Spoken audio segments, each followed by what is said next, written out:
Nous sommes ici à Baudange sur la route qui donne sur le pont sur la Sûre. Le pont a sauté au matin, à 4 h du matin. Et le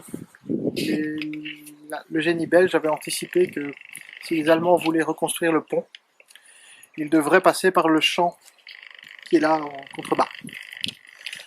Comme ils avaient imaginé que les Allemands passeraient là, ils avaient miné, le génie belge avait miné le champ.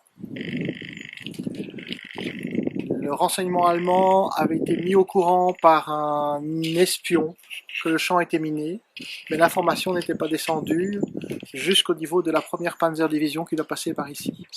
Ainsi, si les Allemands étaient au courant, les soldats allemands qui se trouvent ici ne sont pas au courant qu'il y avait des mines. Quand Hautefenne est obligé de rendre ses armes du fait qu'il n'a plus de munitions, ses hommes et lui sont rassemblés ici.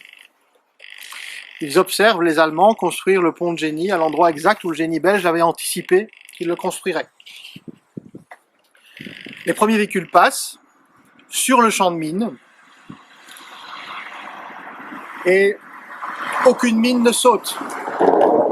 Ce sont des mines anti-chars, ce sont des véhicules un peu plus légers qui passent. Les ressorts des mines sont trop rigides que pour provoquer la détonation. Aussi, Hautefenne et ses hommes sont surpris de voir les véhicules allemands traverser le champ sans aucun problème.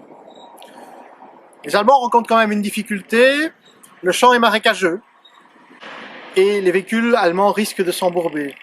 Du coup, les prisonniers belges sont réquisitionnés pour mettre des branches pour éviter l'embourbement des véhicules. Évidemment, les Belges, sachant que le champ est miné, n'ont pas envie d'aller dans le champ. C'est cet événement-là qui fait que les Allemands découvrent que le champ est miné. Le génie allemand doit à son tour intervenir et le pont reconstruit et la route qui conduit vers Neuchâteau est de nouveau bloquée jusqu'à 21 h. Ces blocages successifs ont mis tellement de désordre dans les colonnes allemandes qu'elles sont enchevêtrées. Tellement enchevêtrées que même le pont est ouvert, personne ne sait véritablement avancer pour partir au combat.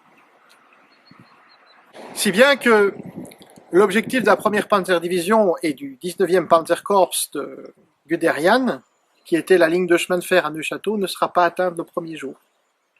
Et donc la poignée d'hommes qui a résisté à Baudange a mis en échec la pointe blindée allemande du Fallgelb.